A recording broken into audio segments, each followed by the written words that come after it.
Саламатсыздар ма балалар? Саламатсыз ба? Biz бүгін балалар зертханалық жұмыс жасаймыз. Тұзды зерттейміз. Ең бірінші балалар өзіміз бір-бірімізді таныстырып өтейік. Я Қалай бастайық?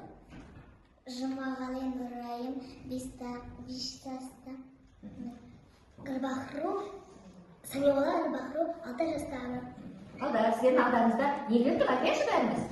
Дос тұр, су тұр, жұмыртқа тұр, қасық тұр. Жарайсыздар. Қарайды. Иә, қарайды. Енді балалар, біздің алдымызда тұзды ұстап қараңдаршы. Тұз қатты ма, жұмсақ па? Қатты. Қатты. Енді Нұрайым, тұзды зерттеп қарайықшы. Түсі қандай екен? Неге ұқсайды тұз бізге? Қарға, Кәдімгі неге ұқсайды? песокқа. Қантқа ұқсайды. Енді Нұрайымға Гүлбахруға бере бол. Гүлбахру, қарай бол. Неге ұқсап тұр? Ол қарға ұқсайды екен. Сосын қарға. қанға Қанға ұқсайды. ұқсайды. Қантқа ұқсайды екен. Жарайсыздар балалар. Енді бүгін балалар зертханалық жұмысымызды бастаймыз. Жаңағы бүгін тұзды, суды зерттеуіміз керек. Нұрайым, сен алдында балалар бүгін зертханалық жұмысымызды бастаймыз. Нұрайым, сенің алдында сулар тұр міне. Сол суды ұстап қарашы сыртынан. Қандай? Салқын. Енді екінші тұстағы суды ұстап қара. Қандай?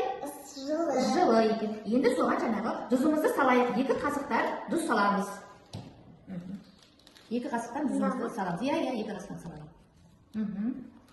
Салам. Нешеу? 2 да сана. Тағы да енді екіншіге. 1, 2. Анаған сал. Енді екінші тұсымызға саламыз. 1, 2. Енді бұлғаймыз. Қай суда тұз деген жылдан еріп кетеді екен. Жылдан қатты етіп бұлғаймыз.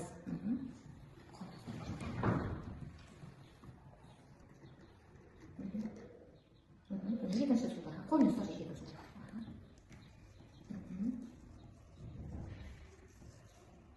Қай суда қасығымызды қояғы? Қасығын бұны жерге қояғы, иә. Қай судағы тұз тез еріп кетті? Ол қандай су? Жылы суда тұз тез ериді екен. Ал салқын судағы тұз? Иә, тез ермейді екен. Ой, жарайсың. Гүлбахру, енді сенің зертханалық жұмысыңды бастайық. Онда 2 стаканда су тұр. Бірінші стаканға жұмыртқа саламыз. Бір жұмыртқамыз салау. Жұмыртқамыз несе кетті суға? Барды кетті. Енді екінші суға 1 стакан, 1 қасық тұз саламыз. Енді оған тұз бар суға жұмыртқамызды саламыз. Тұздың сыйымдылығымен жұмыртқамыз батты ма, батқан жоқ па? Батқан жоқ. Жұмыртқамыз судың бетінде несеп жүр, қалқып жүр. Тұздың сыйымдылығымен жұмыртқамыз жоғары көтеріп қалқып жүр. А мында жаңа 2 стаканда суға біз тұз салған жоқпыз. Сондықтан жұмыртқамыз несеп кетті? Ол астына батып кетті. Балалар, бүгінгі біздің жұмысымыз сіздерге ұнады ма? Иә. Сау болыңыздар. Сау